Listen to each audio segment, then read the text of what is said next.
Listen, I know you hate your dusty old green screen, okay? But you kind of need her, all right? Yes, she's toxic, she's dramatic, she crashes at month end. I get that. But she's the only one who actually knows how your business works, okay? And I'm talking about like that one system that you're like low-key scared of, that like no one knows how to run except for Cheryl from accounting, who's equally as scary. Green screen UI, no docs, random ass batch jobs, like holding on by a hope and thread of prayer. And then, of course, someone says the magic line of, why don't we just buy a new modern SaaS platform? That will be faster and cheaper. Wrong, Susan, wrong. I mean, here's what just buy it actually means. Okay, we've got new licenses that cost millions of dollars, not to mention we are completely at the mercy of any vendor's pricing structure. Like if they're mad at us, they could easily change it next week.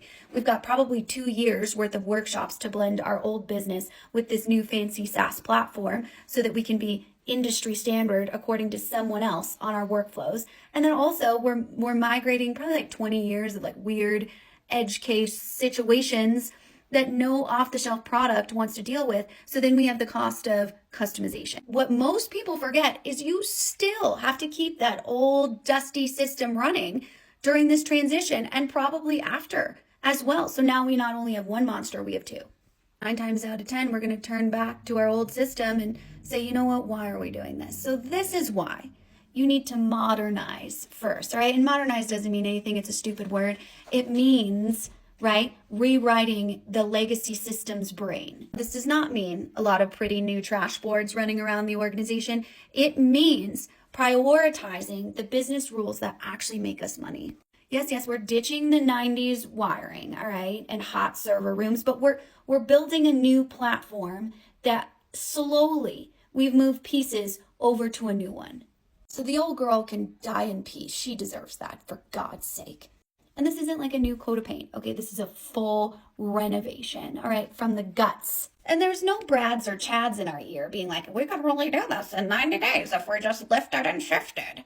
And this is how you actually make money from your systems, okay? It's not from what the vendors like to say of cheaper licenses. There are no cheaper licenses. What we're going to do is stop paying for bullshit we don't use. We've got less hardware drama, right? We're not like feeding the beast in the server room that we're all scared to enter. The modern infrastructure, right, is cloud-based. We pay for what we actually use, not what the vendor wants to sell us, and not mostly what they profit from off of our confusion. There's fewer like 2 a.m. incidences where we have all of these fire drills, right? We're stabilizing, not chasing the next shiny thing. Our beautiful dev teams are not stuck in this weird code Jenga that Stu wrote in 1987 and no one still understands but is scared to touch because it will break payroll.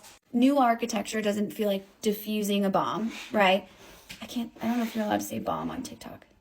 Releases speed up, rollbacks get super boring, and it really becomes something we can actually build on.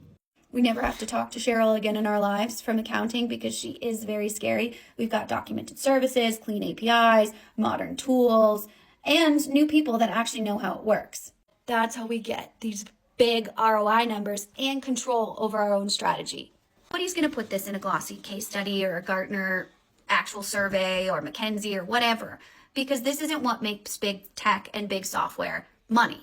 But this is the way businesses actually modernize and get control over their ecosystems. They don't just fix the system, right? They create a new, healthier business in the process.